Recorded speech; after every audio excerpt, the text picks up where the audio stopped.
ثلاثۃ لا یستخف بحقہن الا منافق، تین لوگ ایسے ہیں کہ جن کے حق کو منافق کے علاوہ کوئی ہلکا نہیں جانتا۔ وہ تو تین چیزیں تھیں جو پیچھے ساری گزری، یہ تین لوگ ہیں کہ جن کے حق کو منافق کے علاوہ کوئی ہلکا نہیں جانتا۔ وہ کون کون سے؟ ذو الشیبۃ فی الاسلام، جس نے اسلام میں بڑھاپے کو پا لیا، جو بوڑھا ہوا، بوڑھے کے حق کو منافق نہیں جانتا، باقی ہر مومن جانتا ہے کہ اس کا حق کیا ہے اور اس کی تعظیم کرتا ہے۔ امام ابو نعیم نے لکھا ہے جو شخص 80 سال کی عمر میں انتقال کرتا ہے، اللہ تعالیٰ اس کے بڑھاپے کا حیا کرتے ہوئے بغیر حساب کے جنت عطا فرماتا ہے، اور جو شخص 90 سال کی عمر میں انتقال کرتا ہے، اللہ تعالیٰ اس کے بڑھاپے کا حیا کرتے ہوئے اس کو قیامت کے دن حق شفاعت عطا فرمائے گا۔ تو بخشا ہوا ہی ہے، اب جس کی تو چاہتا ہے اس کی بھی سفارش کر دے، اس کو جنت میں لے جائے۔ یہ اللہ کا خاص کرم ہوگا بوڑھے کے اوپر۔ حضرت باجزید بسطامی کہتے ہیں انتقال کے بعد کسی کو خواب میں ملے 72 سال کی عمر میں انتقال ہوا تھا، تو کسی نے کہا کہ سناؤ کیا حال ہوا؟ کہا اللہ نے کرم کر دیا۔ کہا کیسے؟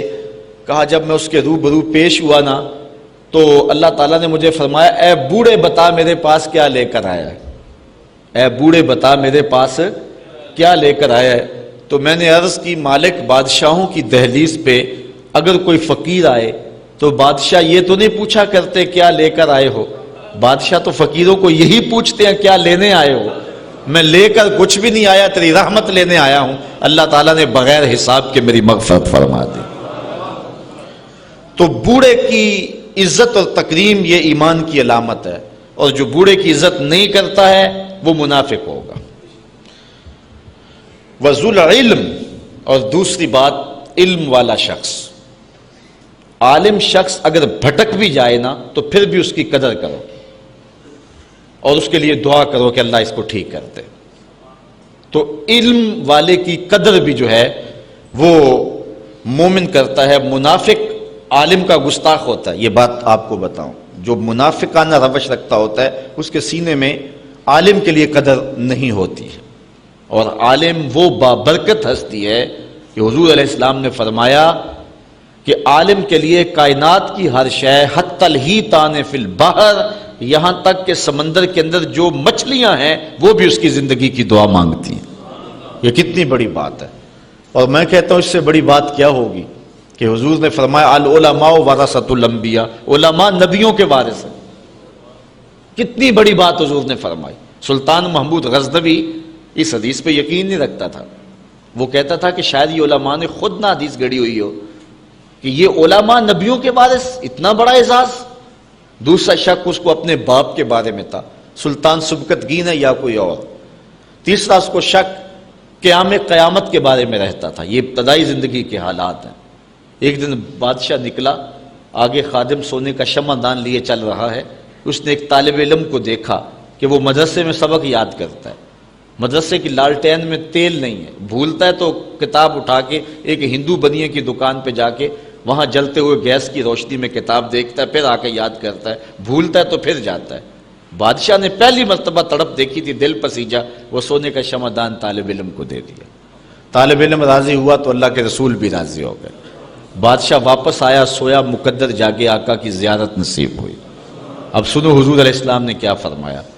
فرمایا اے سبکتگین کے بیٹے محمود، آج تو نے میرے ایک وارث کی قدر کی ہے، کل قیامت کے دن میں تیری شفاعت کروں گا۔